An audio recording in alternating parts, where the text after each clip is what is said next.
Good morning. My name is Nikhil Chopra. I'm an artist and I've been practicing for as long as my relationship with Chatterjee and Lal. It feels like we started together, and it really feels like we're at full rhythm and at full pace as partners in activating Bombay, a city that I am deeply connected to. I've spent 16 years in this city, and over various phases of my life, and I really owe my growth and my development as an artist to this city. I thought it would be interesting to activate this space that Chatterjee and Lal has occupied in a very interesting way, in partnership with the design lab, and has sort of interestingly kind of also expanded on what they do and how they look at creative culture. So it became very easy for me in a way to think about activating a store window like this. And it takes me back actually to my year in Berlin when my studio space was actually in a neighborhood, on the street, in a storefront. So I've become very aware and quite easily aware of how the window works as this membrane, as this very as this membrane, this very thin membrane between the outside and the inside, and how to use this threshold. So I used it essentially to make a drawing with lipstick. And let's walk inside so I can show you how this drawing develops over a 4-hour performance.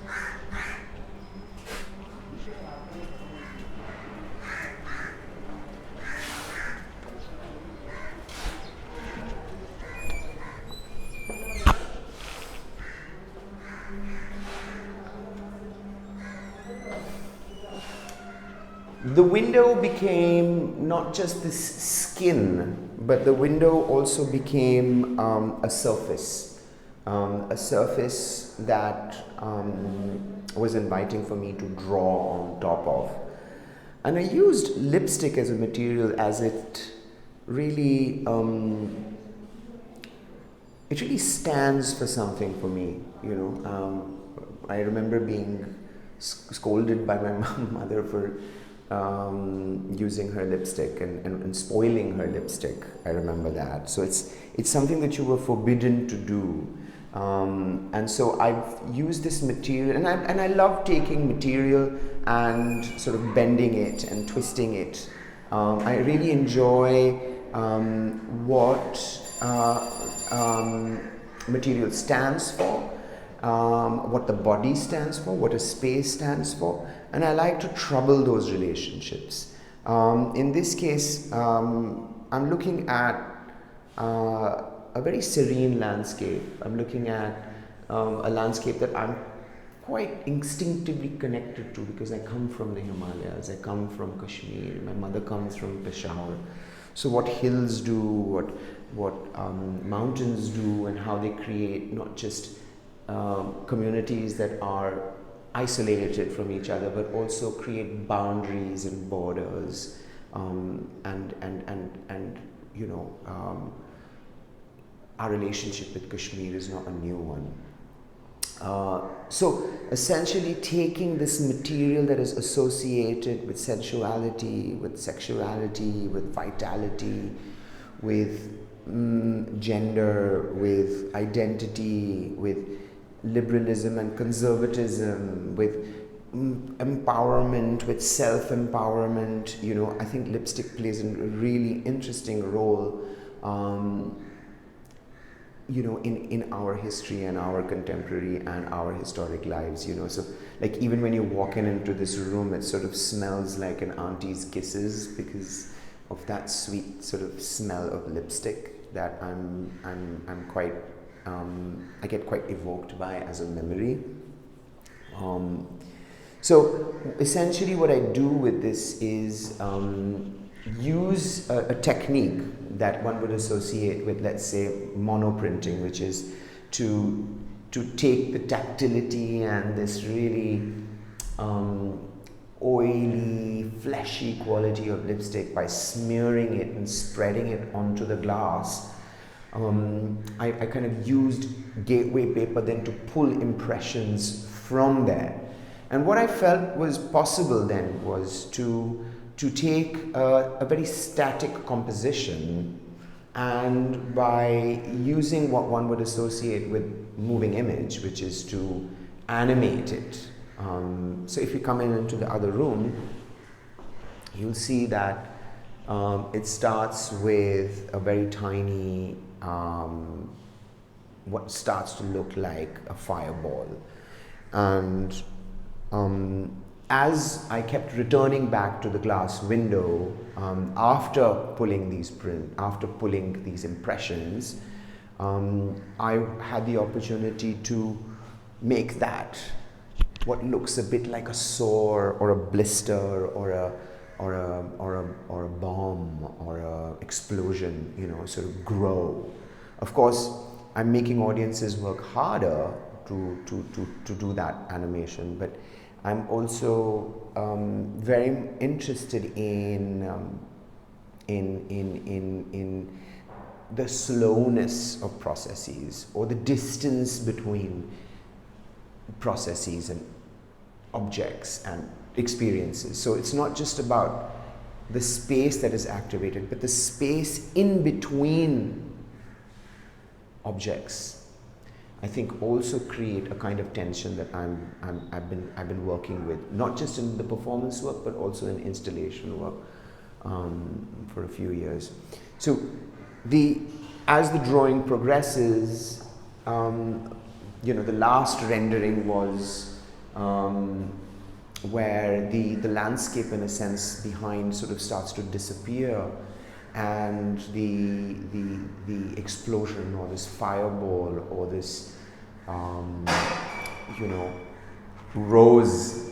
I even thought about a rose or a flower, but I also thought about something cancerous and something toxic.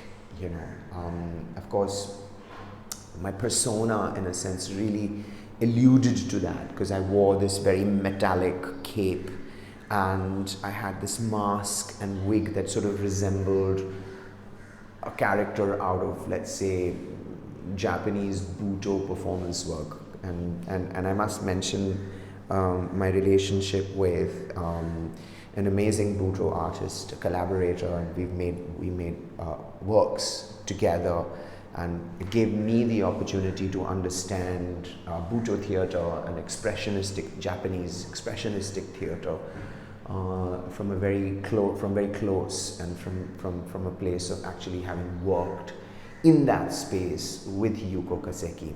So somehow some of those elements of how to create like a persona that looks endearing and menacing at the same time is something that Buto does really well.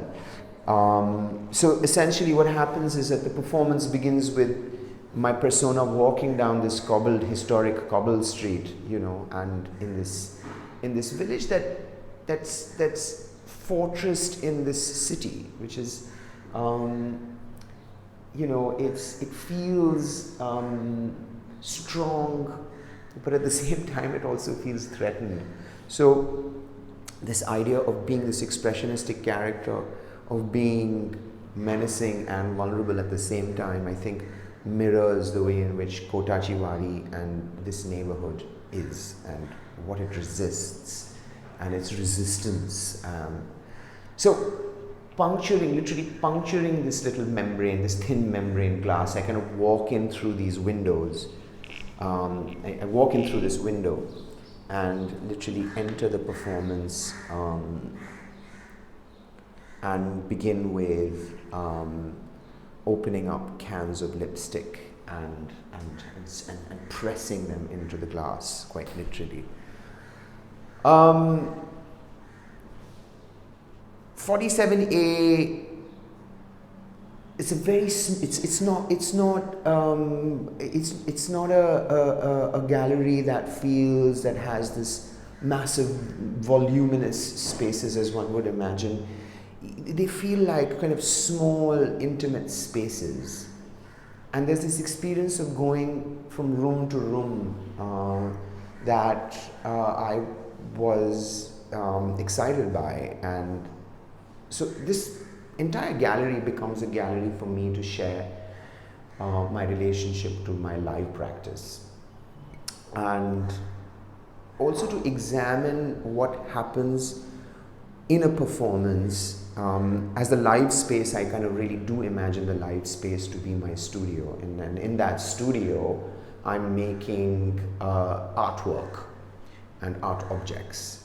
And those art objects, in a sense, carry the imprinting or the memory of that moment. And so we opened an installation from 2017 that I did in Manchester for the Museum of Science and Industry. And if we walk into the other room, we'll be able to experience some of that.